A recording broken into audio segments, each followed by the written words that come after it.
Judicial Watch President Tom Fitton and former law clerk to Justice Neil Gorsuch, Mike Davis, both join me now. Gentlemen, good to have you both on. Mike, let's go through this. Each big decision we're going to go through. We're going to start with affirmative action. I want to talk to you both about that. But, Mike, how on earth could anyone think that judging people by race is constitutional?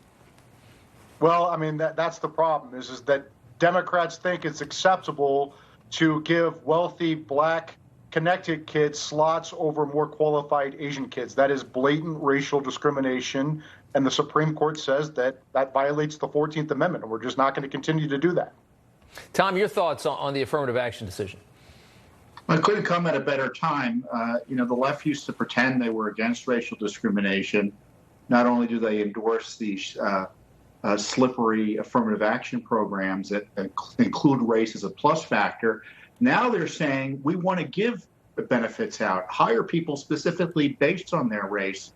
Indeed, President Biden did that with Justice Jackson. He said, I'm not going to consider anyone else other than a black female.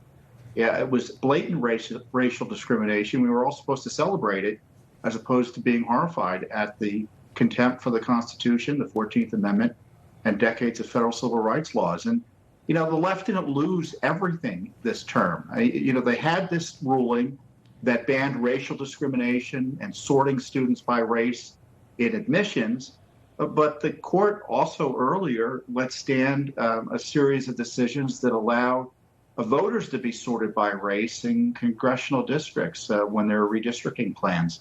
So there's still too much racism in our society that's allowed, and it's usually to achieve leftist ends. And the left wants to continue this racialism. And thankfully, the court said no in this key respect. And I'm hoping not only schools but corporations stop playing this game of hiring and firing and giving out benefits based on race. It's one way to end America. And the audacity to think that that's somehow protected by that affirmative action would be somehow constitutionally protected, and this is some kind of an assault on the Constitution. I can't fathom how they get to that, but that's what they're saying. Mike, I want to move on to student loan forgiveness. This one, to me, seemed to be the simplest of all of them. The president cannot just unilaterally spend $400 billion and frankly, try to buy votes with it. I don't understand the outrage over this decision. Yeah, $400 billion from people who work for a living to give to his deadbeat Democrat supporters, and he doesn't think he has to go to Congress to get that done. If his program is so popular, why can't Biden go to Congress and convince them to pass it? Because it's not popular. That's exactly right. And, Tom, I want to end on the Colorado gay website case. This one, I think, confused people the most. I think a lot of people screaming on TV still don't quite understand this ruling and what it means. It's not about permitting discrimination. It's about protecting a person's First Amendment rights. You can't force somebody to say something, and creating a website they determine is a form of expression or a form of speech, and you can't force somebody into speech or expression. That's right. The Supreme Court found that Colorado's state law put people in this incredible position, untenable position of being forced to say things they disagreed with. And as you point out, that's not about discrimination. That's about forced speech. And the radical left isn't satisfied with quiet approval or non-approval.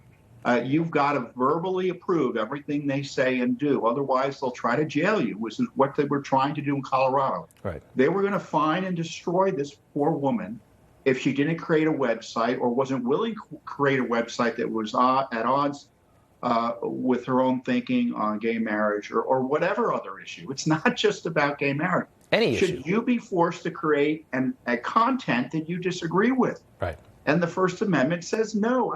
This is a rather obvious point, but the left is so far crazed in terms of their totalitarian impulses taking control of their thinking on these issues. That this attack on our First Amendment rights is almost secondhand to them. I mean, just imagine it the other way. If that decision had gone the other way, you could have a white supremacist wanting to create a white supremacy website, go to an LGBTQ black person and say, I want you to create this website. And if they say no, they'd be forced to by the law if that decision had gone the other way. People don't understand that. They don't see that. All they see is, it's oppressive toward a gay person in this case. Well, in the one case, they favor discrimination, right? Exactly. With students. And on the other case, they supposedly oppose discrimination. Well, it's not really discrimination. It's about force and control. Exactly. You know, the left is a menace to the American way, and their reaction to these court decisions, if it doesn't prove it, I don't know what would. No, and it never made any sense, and they're screaming about it all day. Tom and Mike, good to see you guys both. We appreciate it. Tom Fitton, Mike Davis. Gentlemen, thank you so much.